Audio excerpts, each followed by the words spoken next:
Hello दोस्तों, स्वागत है आपका फिर से एक बार हमारे नए वीडियो में। तो इस वीडियो में हम लोग देखेंगे सेमेस्टर 5 का मेजर पेपर 10, ठीक है, जो कि आपका हिस्ट्री का है। ये जो प्रश्न है आपका बहुत ही इंपॉर्टेंट प्रश्न है, ठीक है। ये आपका जो प्रश्न है ये बहुत ही इंपॉर्टेंट प्रश्न है। ये एग्जाम में 100% आप लोगों का आएगा, ठीक है। तो इसको ध्यानपूर्वक आप लोग पढ़ लीजिएगा, ठीक है। तो हमारा प्रश्न क्या है, मुसोलिनी के उदय का वर्णन करें, ठीक है। मुसोलिनी के उदय का वर्णन करें। तो चलिए हम लोग अपना उत्तर पे आते हैं। उत्तर हमारा क्या है, इसका सबसे पहले हम लोग परिचय देंगे, ठीक है। मुसोलिनी का जो जन्म हुआ वो 29 जुलाई 1883 ईस्वी को इटली के प्रेडिपियो में हुआ था, ठीक है। कहाँ हुआ था, इटली के प्रेडिपियो में। और कब हुआ था, 29 जुलाई 1883 ईस्वी को, ठीक है। और उनके पिता एक लोहार थे। उनके पिता क्या थे, लोहार थे, और माता शिक्षक थी, ठीक है। शुरुआती जीवन में वे एक शिक्षक के रूप में काम करते थे, लेकिन जल्द ही राजनीतिक में सक्रिय हो गए। पहले वो क्या थे, शिक्षक में काम करते थे, ठीक है, लेकिन बाद में क्या, वो राजनीतिक में आ गए, ठीक है। 1919 ईस्वी में मुसोलिनी ने इटली में फासीवादी पार्टी की स्थापना किया, ठीक है। 1919 ईस्वी में मुसोलिनी ने इटली में एक फासीवादी पार्टी का स्थापना किया, ठीक है। 1922 में वे इटली के प्रधानमंत्री बन गए। कब, 1922 ईस्वी में, ठीक है। अब हमारा क्या है आगे, 1925 तक उन्होंने संवैधानिक रूप से शासन किया। मतलब 1925 ईस्वी तक वे संवैधानिक तौर पर कार्य किया, ठीक है, यानी नियम कानून, संविधान के कानून पर कार्य किया, ठीक है, शासन किया। लेकिन बाद में खुद को तानाशाह घोषित कर दिया, यानी खुद को राजा घोषित कर दिया। अन्य सभी राजनीतिक दलों पर प्रतिबंध लगा दिया, और जितना भी राजनीतिक दल था उस पर क्या लगा दिया, प्रतिबंध, रोक लगा दिया। मुसोलिनी ने एक मजबूत केंद्रीकृत राज्य की स्थापना किया, ठीक है, और इटली को फासीवादी विचारधारा के अनुसार चलाने की कोशिश की, ठीक है। द्वितीय विश्व युद्ध में मुसोलिनी ने धुरी शक्तियों के साथ मिलकर युद्ध में भाग ले लिया, ठीक है। द्वितीय विश्व के बाद क्या हुआ, द्वितीय विश्व युद्ध में फिर मुसोलिनी ने धुरी शक्तियों के साथ मिलकर युद्ध कर लिया, ठीक है। अब हमारा आगे क्या है, मुसोलिनी के उदय के कारण। क्या क्या कारण है इसका, प्रथम कारण क्या है, प्रथम विश्व युद्ध के बाद की स्थिति, ठीक है। प्रथम विश्व युद्ध हुआ तो उसके बाद की स्थिति क्या थी उस समय, युद्ध के बाद भारी आर्थिक संकट, बेरोजगारी, महंगाई और कर्ज ने जनता को संतुष्ट कर दिया, और कर्ज ने जनता को असंतुष्ट कर दिया।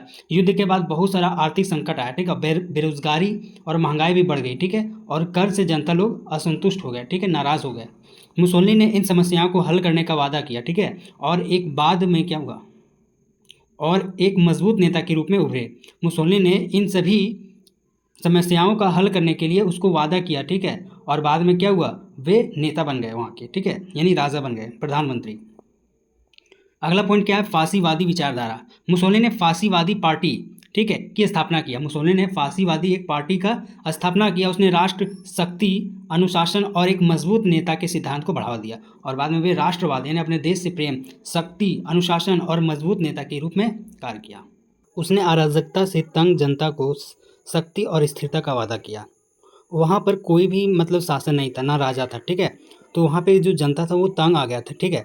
तो मुसोलिनी ने क्या कहा कि यहाँ पे हम शांति और स्थिरता लाएंगे, ठीक है। इसलिए उन्होंने क्या किया, यहाँ पे वादा किया, ठीक है, जनता के बीच। अब हमारा तीसरा पॉइंट क्या है, तीसरा पॉइंट है आर्थिक संकट, ठीक है। युद्ध के बाद बेरोजगारी, महंगाई और औद्योगिक हड़तालें आम हो गई, ठीक है। मजदूर और किसान आंदोलन कर रहे थे, जिससे अराजकता फैल रही थी। युद्ध के बाद क्या हुआ, वहाँ पे बेरोजगारी बढ़ गई, महंगाई भी बढ़ गई, औद्योगिक जो हड़तालें होने लगी, ठीक है। मजदूर और किसान जो थे वो आंदोलन करने लगे, जिससे क्या हुआ, अराजकता फैला वहाँ, ठीक है। हमारा चौथा पॉइंट क्या है, राजनीतिक अस्थिरता। इटली में कई राजनीतिक दल थे और सरकारें अक्सर बदलती रहती थी, ठीक है। इटली में बहुत सारा राजनीतिक दल था, ठीक है, और सरकार भी बदलता रहता था। मुसोलिनी ने एक मजबूत और स्थिरता मुसोलिनी ने एक मजबूत और स्थिर सरकार का वादा किया। मुसोलिनी ने क्या बोला कि हम एक मजबूत सरकार और स्थिर सरकार का वादा करते हैं, यानी हमको वहाँ का इटली का राजा बनाया जाए, ठीक है। पाँचवा पॉइंट क्या, इटली में गिरफ्तारी, ठीक है।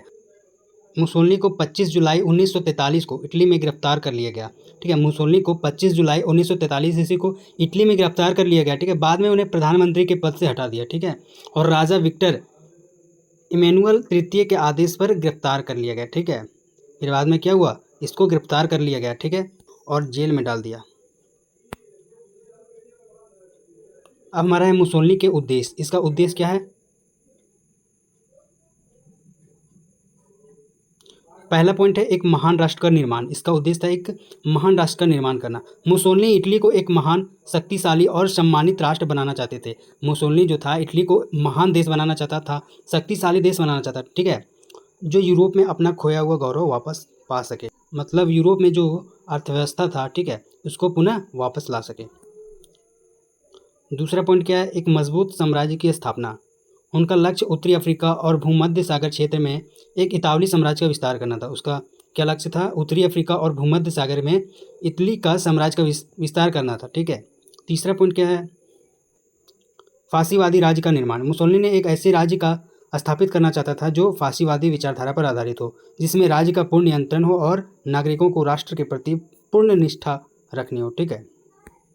अब हमारा अगला पॉइंट क्या है, रोम पर आक्रमण करने की धमकी। ठीक है। अब क्या हुआ, रोम पर आक्रमण करने का धमकी मिला इसको। ठीक है। नेपल्स नगर में फासीवाद दल का एक सम्मेलन आयोजित किया गया। ठीक है। कहाँ पे, नेपल्स नगर में फासीवाद दल का एक सम्मेलन आयोजित किया गया। में साधारण सदस्य भी हजारों की संख्या में शामिल हुए। ठीक है। सम्मेलन में भाषण देते हुए मुसोलिनी ने सरकार को धमकी दी। ठीक है। भाषण में क्या दिया, धमकी दिया मुसोलिनी की सरकार को। ठीक है, कि 27 अक्टूबर तक इटली का शासन फासीवाद दल को सौंप दिया जाए, अन्यथा रोम पर आक्रमण कर दिया जाएगा। ठीक है। वहाँ की सरकार ने क्या धमकी दिया कि 27 अक्टूबर तक इटली का जो शासन है वो फासीवाद दल में सौंप दिया जाए, यानी अन्यथा रोम पर आक्रमण कर देगा, अन्यथा रोम पर आक्रमण कर देगा। ठीक है। अब क्या है, रोम पर आक्रमण। रोम पर आक्रमण कई बार हुआ। ठीक है, रोम पर बहुत बार आक्रमण हुआ था, लेकिन सबसे प्रसिद्ध आक्रमण विजिगोथों और वांडलों द्वारा किए गए थे। ठीक है। इन आक्रमणों ने एक समय के लिए शक्तिशाली रोमन साम्राज्य के पतन में बड़ी भूमिका निभाई। यह जो आक्रमण हुआ था एक समय के लिए शक्तिशाली रोमन साम्राज्य का पतन में बहुत बड़ी भूमिका निभाया। ठीक है। यहाँ पे आप लोगों का वीडियो जो होता है समाप्त होता है। ठीक है। तो इसका वीडियो अगर आप लोगों को जरा सा भी इन्फॉर्मेटिव लगा तो प्लीज़ वीडियो को लाइक सब्सक्राइब जरूर करें, ताकि और भी जल्द से जल्द इसका वीडियो हम लोग आगे बना सकें। ठीक है। मिलते हैं नेक्स्ट वीडियो में, तब तक के लिए जय हिंद।